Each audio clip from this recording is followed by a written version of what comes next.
मित्रांनो, 4 डिसेंबर गुरुवारच्या दिवशी श्री दत्त जयंती आहे. या दिवशी तुम्ही हे 2 कामं नक्की करा. स्वामी भक्तांसाठी, स्वामी सेवेकऱ्यांसाठी अत्यंत पवित्र, पावन आणि सगळ्यात मोठा दिवस असतो तो दत्त जयंतीचा दिवस. 4 डिसेंबरला दत्त जयंती आहे.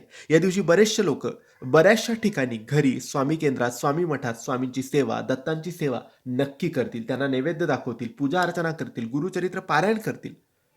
परंतु तुम्ही आजच्या व्हिडिओमध्ये सांगितलेले हे 2 काम नक्की करा.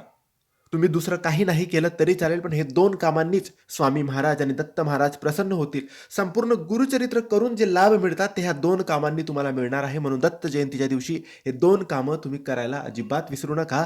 पहिलं काम आहे दान आणि दुसरं काम आहे सेवा. आता दानमध्ये तुम्हाला काय करायचं आहे, तर दानमध्ये तुम्ही लोकांना मदत करू शकतात, अन्नदान करू शकतात, जेवणाचे दान करू शकतात, कपड्यांचे दान करू शकतात. एखाद्या गरीब व्यक्तीला, मागणाऱ्या व्यक्तीला तुम्ही जेही स्वयंपाक कराल त्याचं दान करा किंवा जेवण दान करा, कपडे दान करा. हे एक दान तुम्हाला गुरुचरित्र पारायणाचे जेवढे लाभ होतात तेवढे लाभ मिळवून देईल.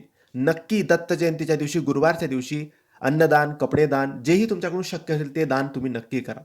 पाण्याचे दान, पैशाचे दान, जेही करता येईल ते करा. आणि दुसरं आहे सेवा. सेवेमध्ये तुम्हाला एक मंत्राचा जप करायचा आहे. ओम द्राम दत्तात्रयाय नमः. ओम द्राम दत्तात्रयाय नमः या मंत्राचा जप 1 माळ सकाळी किंवा संध्याकाळी देवघरासमोर बसून नक्की करा. तर दान आणि सेवा 4 डिसेंबर गुरुवारच्या दिवशी करायला अजिबात विसरू नका. धन्यवाद.